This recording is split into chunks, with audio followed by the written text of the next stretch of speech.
Así que bueno, estén muy atentos a esta charla. Amable, gracias, doctor. Qué amable al doctor Carrillo Espera, al doctor Jorge Nava por la invitación. Efectivamente es un tema muy interesante.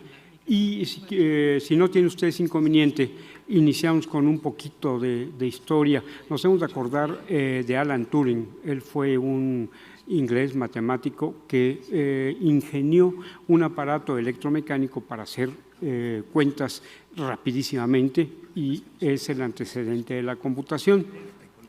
Él dijo, este tipo de aparatos va a llegar un momento en que va a pensar. No se utilizaba entonces lo de inteligencia artificial, ni mucho menos, pero él hizo esta especie de pronóstico, va a pensar. Actualmente, ya lo había dicho la doctora Garduño de una forma muy brillante, ya podemos comunicarnos con las máquinas y la tenemos en el carro, y la tenemos en el teléfono, y la tenemos en muchos lados, y le preguntamos y nos contesta. Eso es algo que todavía a mí me sorprende enormemente. Pero, ¿hasta dónde puede llegar esto? Cuando menos hasta este momento. Y si el tema es la escritura, ¿qué tan fácil o difícil es escribir? Es muy difícil escribir, ¿no? Escribir bien, porque poner en blanco y negro alguna cosa probablemente sea relativamente fácil, pero escribir bien, como digamos el caballero que está a la mitad, Shakespeare, hace 400 años escribió toda su producción, dramaturgia, y todavía ahorita se sigue haciendo disección de todas sus obras desde el punto de vista sociológico, psicológico, filosófico, etcétera, y va a tardar un rato largo para que acaben de sacar toda la esencia que pudo poner William Shakespeare para esto. Pero la escritura no solamente es a nivel o de una obra dramática o de una novela o de un poema, no, también se aplica a nuestros estudios o a nuestras publicaciones médicas, llámese editorial, llámese revisión, cualquiera que ésta sea. Pero de acuerdo a las personas que saben qué se necesita para escribir bien, en primer lugar se necesita soñar, se necesita tener proyección, se necesita ese feeling, perdón por el anglicismo, ese feeling que se llama creatividad. Y si a esa creatividad le podemos aumentar, así como una receta de cocina, algo emocional, porque todos nosotros tenemos emociones, y esa emoción se va a pasar al lector. Se hace un vínculo entre quien escribe y quien lee, precisamente porque tiene mucho de emocional. Pero también para ser un buen escritor dicen que se tiene que tener un pensamiento crítico. Esto no está bien, no me gusta cómo quedó. Como un escultor que no queda bien su obra, tiene que repararla. Y esto da como resultado que haya que tomar en muchas ocasiones decisiones difíciles, porque si ya está estructurado un comunicado, un escrito, hay que buscar la palabra, el verbo, el párrafo que realmente quede ahí, y realmente a veces es extraordinariamente complicado. Pero hay algo sobre el que descansa todo esto, y creo que en todas las pláticas se ha oído algo de la ética, que es algo que poco a poco, yo no sé por qué, pero se va perdiendo, cuando menos yo lo siento así, la conciencia ética para poder escribir inclusive. Ahora, todo esto además se reenriquece conforme va pasando el tiempo y la experiencia personal va ganando. Lógicamente, conforme el escritor, el autor, va ganando en años, va ganando en experiencia y va enriqueciendo cada una de sus obras. Todo esto reside en el cerebro. Recordemos que el cerebro antes tenía unas cuantas áreas con Brodmann, pero ahora tiene cerca de 200 parcelas en donde tienen que conectarse unas con otras, pero pueden estar extraordinariamente lejanas. Antes se pensaba que nada más la cuestión visual estaba en la región occipital, pero ya se vio, conforme va pasando el tiempo, que pueden estar haciendo su trabajo, pero en lugares muy distantes. Y para eso, ya se vio algo de esto, se utilizan las redes neuronales, que pueden ser por dos vías, una vía anatómica con la sustancia blanca o bien en comunicación interneuronal. Entonces, vemos aquí cómo una parte, esta zona de acá, tiene datos que le llegan del sensorio, ya sea visuales, ya sea de sensación, ya sea auditivos, pero tiene que conectarse con esta otra que está lejos. Entonces tiene que armarse una red que pueda hacer componer que todo sea una sola. Y aunque no le toque a determinada zona cerebral, tiene a su alcance poder ver lo que se siente o lo que se oye y se conforma entonces una red neuronal, la cual es básica para poder estar en contacto con el medio. Por ejemplo, tengamos aquí presente que una vez que vemos algún objeto, viene a dar a cualquiera de las 5 áreas visuales que están en el occipital. Y unas ven el color, otras ven el contorno, otras ven la velocidad, otras ven, etcétera.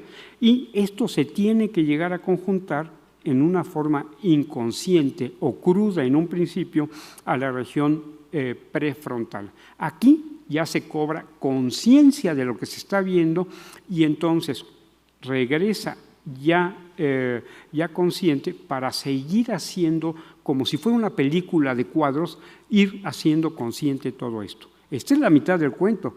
La otra mitad es la emoción que produce ver determinada situación, oler determinada cosa, oír determinado tipo de música o palabras o la voz de alguien. Y esto se hace, como ustedes saben, a través del sistema límbico.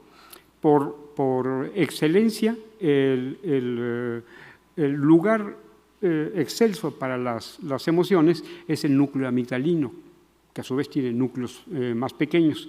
Ahí es donde reside la emoción y lo comparte con el hipocampo, que es, por lógica, es, como ustedes saben, la memoria. Ahí se guarda la memoria también afectiva y emocional y a su vez también tiene que ver mucho el cíngulo.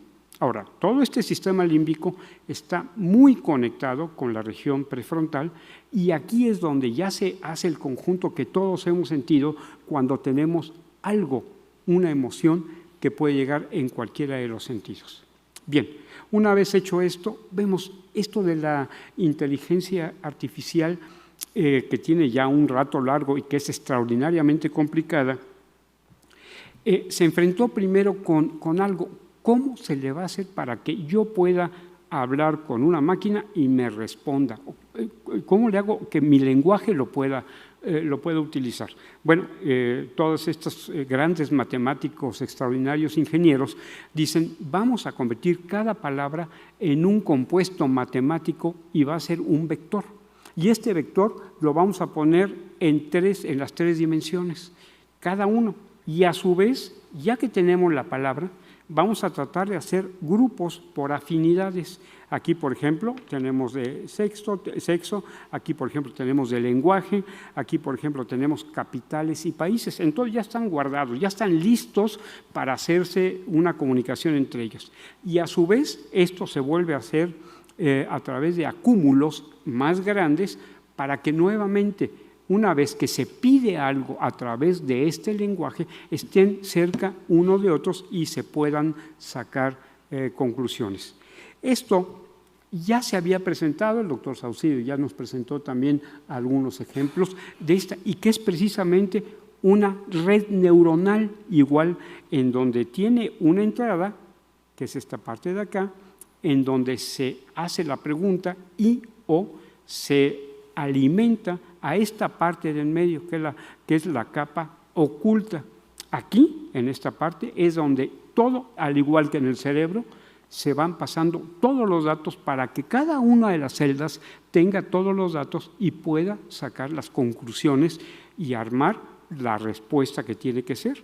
Pero es más, estos aparatos nuevos pueden inclusive aprender.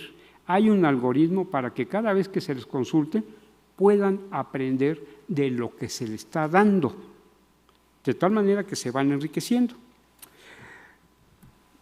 Jerry Kaplan es una persona, es un ingeniero y matemático muy reconocido y yo creo que con estas palabras resume perfectamente. Lo que hace la inteligencia artificial es hacer generalizaciones oportunamente, nada más. Junta datos. ¿Qué es lo que quiere? Pues yo quiero, juntan datos y listo, y dan una respuesta muy rápida, frecuentemente muy buena, no voy a decir perfecta, pero frecuentemente muy buena, pero realmente estos sistemas realmente son inteligentes, o sea, como cualquiera, son humanos, piensan, y por eso empecé con esta situación de las emociones y de cuestiones de experiencia, piensan. Y otra cosa, nuevamente, ¿tienen alguna base moral o ética de comportamiento u orientación? Indudablemente que lo que ha avanzado esto es enorme.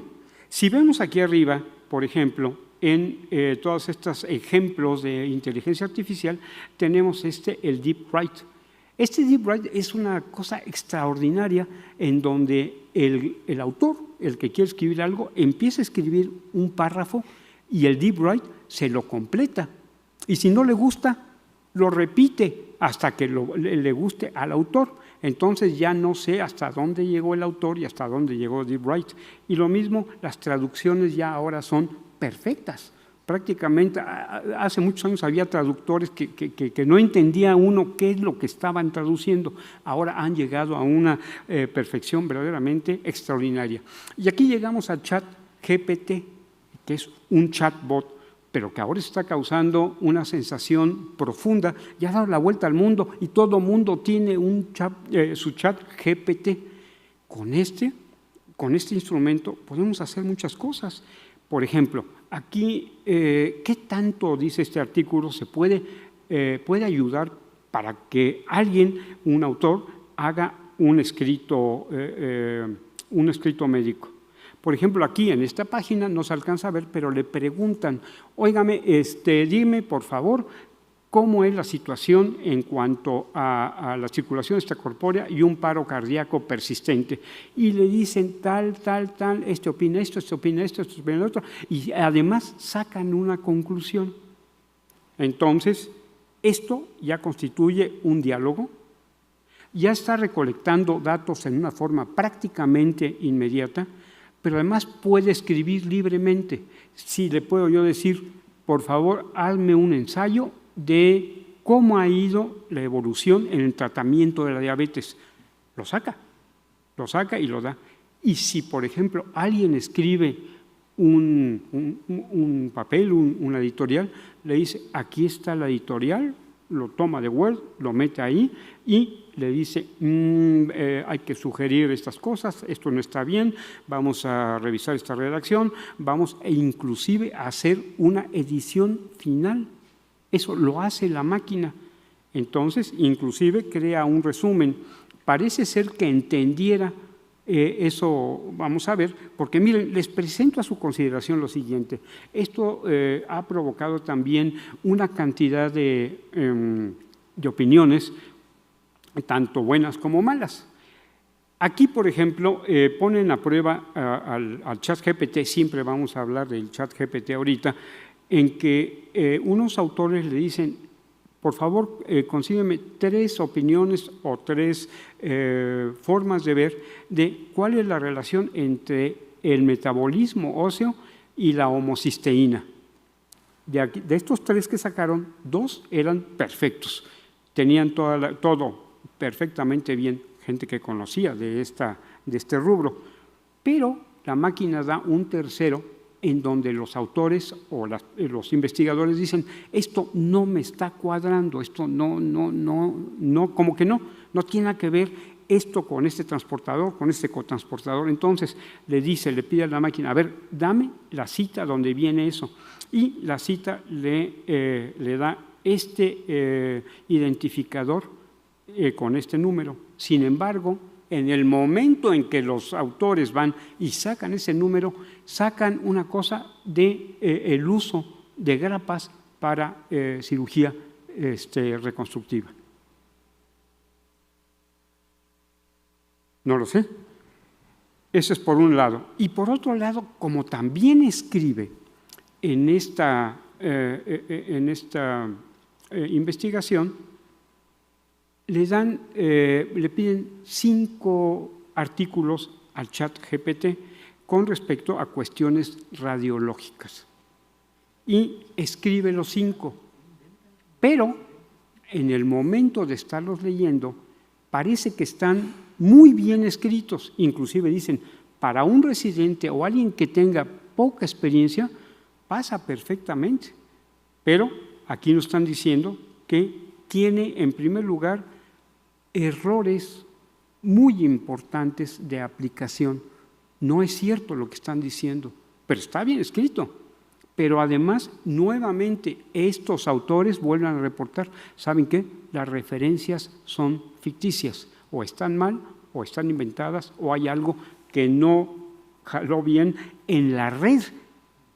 Entonces, aquí estamos en un punto de controversia, como aquí pongo a su consideración lo siguiente. La precisión que tiene estos programas, o máquinas, más bien programas, es un tanto cuanto controversial precisamente. La precisión implica hacer una revisión por alguien que sepa de algún tema. Además, en un escrito de esta naturaleza puede haber sesgos. ¿Por qué puede haber sesgos? Porque estas máquinas se alimentan de una cantidad enorme de datos y entonces pueden meter, por ejemplo, opiniones de tal persona o de alguna opinión, de alguna editorial, de alguna entrevista en la televisión, y entonces puede haber sesgos porque la máquina, el programa, lo toma como cierto. Y es muy posible que haya plagios. El momento de sacar un escrito puede tomar párrafos enteros o prácticamente todo el trabajo de alguien más que lógicamente no va a decir es de fulanito de tal. Entonces, al no decirlo, el que está recibiendo la ayuda, el autor, no puede decir que no es suyo, porque tampoco sabe que es de alguien más. Entonces, la posibilidad de que haya plagio es extraordinariamente elevada. La máquina no puede hacer un peso de la relevancia que puede tener cosa. Por decir alguna cosa, si yo le pido que me diga cómo actúa el propofol sobre el metabolismo de la neurona, por ejemplo, me puede sacar, bueno, sí, pero cada ampolleta de propofol vale tanto tiempo. Eso no tiene relevancia para lo que se... Pero como es propofol, entonces lo mete también, porque no tiene esa capacidad de decir, esto no me sirve, esto sí me sirve. Y lo cual va muy directamente con el último punto, no tiene esta capacidad de raciocinio. Esto no puede entrar en este rubro. De tal manera que, regresando un poquito al principio de la plática, yo creo que de todas las cosas que estuvimos pensando, la máquina o el programa, como gustemos llamarle, realmente no cuenta con ello la computadora. No tiene ninguna de ellas, cuando menos desde mi punto de vista. Lógicamente, su punto de vista será el más importante. Pero este es el futuro, este es el presente y se va a aumentar en el futuro. ¿Cuáles son los pros? Bueno, integrado y bien utilizado en una forma equilibrada, puede mejorar o puede ser agradable o más agradable escribir, puede mejorar la eficiencia del aprendizaje y la reunión de datos y disminuye el tiempo que se necesita para la búsqueda de antecedentes. Pero ojo, va a buscar una serie de antecedentes que no sabemos exactamente de dónde vienen, contrario cuando uno se sienta o el autor se sienta a buscar dentro del Internet qué necesito y tengo que darle el peso a cada uno. Esto no puede ser, esto sí puede ser, esto lo guardo, esto no lo guardo. Y apoya, bueno, lógicamente, en una mejor redacción. Pero, ¿dónde están los contras? Aquí tiene varios contras que quisiera yo compartir con ustedes y los autores están de acuerdo en esto. Va a haber un uso generalizado en forma fraudulenta para publicaciones o tareas. De hecho, en muchas universidades de Estados Unidos y de Europa está prohibido utilizar el chat GPT, porque entonces en lugar de estudiar su lección de anatomía o de química, simplemente le dicen, a ver, hazme algo del carbono, de los isótopos del carbono, pum, pum, pum. Ya me voy a jugar o me voy a la discoteca porque yo ya tengo aquí lo que tengo que entregar mañana. No aprendió nada, absolutamente, pero ya se lo dio la máquina. También desalienta la necesidad de hacer exploraciones propias. Ya no necesito molestarme en ponerme unos lentes y empezar a ver qué saco. Ya no eso es. Pero a mí me parece que el siguiente punto es el más preocupante. Disminuye en una forma proporcional la capacidad de escribir. Esto es verdaderamente preocupante. De por sí ya no se escribe y se disminuye esta poca capacidad para escribir. La habilidad de creación, de no estar viendo una pantalla, sino estar viendo acá adentro, qué es lo que se me ocurre, porque si yo creo algo, es algo nuevo, no lo que dice fulano o mengano. Y además se necesita hacer que el juicio siga presente en todo esto. Pero además no es capaz de comprender las consecuencias de lo escrito, puede escribir algo que sea inapropiado y en su caso, el autor debe considerar el riesgo-beneficio de apoyarse en la máquina. Bien, esto ha llegado a tal grado que no hace mucho hubo una reunión de gente que conoce mucho de esto y que, cosa que no creo que suceda, pero que piden que por el momento se detenga la nuevas generaciones de GPT, que ya el doctor Raúl Carrillo había dicho, pronto va a salir GPT-5, ahí el 4, el 5 va a salir. Y estos autores que ven aquí, bueno, no se ven los autores, pero mucha gente de mucho peso dicen, ¿saben qué? Espérenme tantito porque nadie, ni siquiera los creadores, saben ni entienden qué es lo que va a pasar, ni predecir, ni saber cómo se va a controlar esto. De tal manera que en el futuro previsible encontramos con que a mayor poder, mayor responsabilidad. Ojalá y no sea al revés. Yo ya tengo el poder y entonces me voy a quitar la responsabilidad. Los revisores de las diferentes publicaciones van a tener que hacerse de un programa en donde se capta si ese papel que se entregó es hecho por GPT. Y esto se puede hacer viendo si las palabras están hechas al azar o no lo están. La entropía al escribir es propia del ser humano. Cuando esto se quita, se puede saber que es el ChatGPT. La cuestión es hacer unas guías hasta dónde se puede llegar, no solamente desde el punto de vista de aceptación académica, sino inclusive legal. Lógicamente va a ser más normal la colaboración entre humano y la inteligencia artificial, pero se debe de poner hasta aquí nada más, ¿no? Y consecuencia de esto, las publicaciones van a aumentar. Pero fíjense que el hecho de que aumenten implica que su calidad va a bajar. ¿Puedo creer en esto? ¿Tiene las bases necesarias esto? Sin embargo, lógicamente no podrá reemplazar nunca el pensamiento humano, cuando menos a lo que yo imagino y hasta ahora, pero cada persona tendrá que ser lo suficientemente capaz de decidir, ¿hago uso de esto o abuso de alguna manera de esto tratando de engañar? Y esto es lo que habíamos platicado ya, es la ética que se debe de tener, que cada vez pienso yo que se va perdiendo, pero bueno, la situación es que si nos guiamos por las palabras de la persona que es uno de los que más ha estudiado la ética y que se sigue en sus categorías, Immanuel Kant, podemos hacer que nuestra conducta sea lo suficientemente honesta, adecuada, para que trascienda. Y esa es la base de poder utilizar cualquier herramienta, llámese un coche, llámese GPT, lo que sea, en una forma adecuada y ética. Han sido ustedes extraordinariamente gentiles por escucharme. Muchísimas gracias.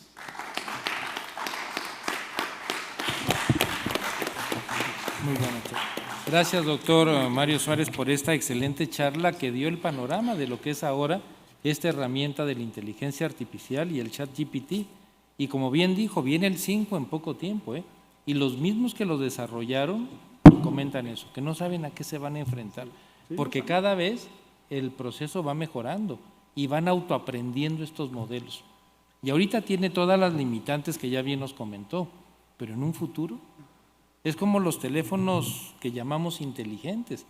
Los primeros servían para hacer llamadas y eran grandes armatostes. Ahora están muy compactos y hacen gran cantidad de funciones. La Alexa que tenemos en la casa es un programa sencillo de inteligencia artificial, pero le hablamos, nos contesta y pone lo que le decimos, en la mayoría de las circunstancias, en otras no, pero los programas van mejorando. Realmente es impresionante. Y dentro de la búsqueda de datos hay programas que tienen acceso a 35 millones de artículos en su base de datos. No 1, ni 2, ni 100,000. 35 millones de referencias. Y como seguramente usted comentó, en esa red neural tan intrincada, automatizada, seguramente hay cruza de información, porque manejan todo esto. Bueno, es un terreno impresionante, la ética, la normatividad legal, el plagio. Bueno, todo esto y más se verá en el Seminario de Tecnologías Disruptivas, en esta academia, la siguiente semana. Entonces, bueno, son aspectos muy importantes. Gracias, doctor Suárez. Muchas gracias, doctor Carrillo. Muy amable. Y bueno, para continuar y dar por terminado esta sesión conjunta tan importante entre la Academia Nacional de Medicina, la Federación, el Colegio y el Consejo Nacional de Certificación, bueno, vamos a tener la charla de Historia del Colegio Mexicano de Anestesiología y su proyección al futuro. Esta charla la va a impartir el doctor Andrés de la Rosa Mendoza, actual vicepresidente de nuestro colegio. Y bueno, el Colegio Mexicano de Anestesiología desde su devenir, desde que fue fundado por el doctor Benjamín Bandera, como ya se los comentó el doctor Neri en la plática introductoria, es un organismo vivo que ha ido evolucionando acorde a la época. No es lo mismo lo que fundó el doctor Benjamín Bandera en los años 30 que lo que fue en los 60, en el 2000 y en esta época que estamos viviendo de tanto cambio tecnológico, de actualización gremial que estamos viviendo. Así que muchas gracias por estar con nosotros, doctor de la Rosa. Bienvenido.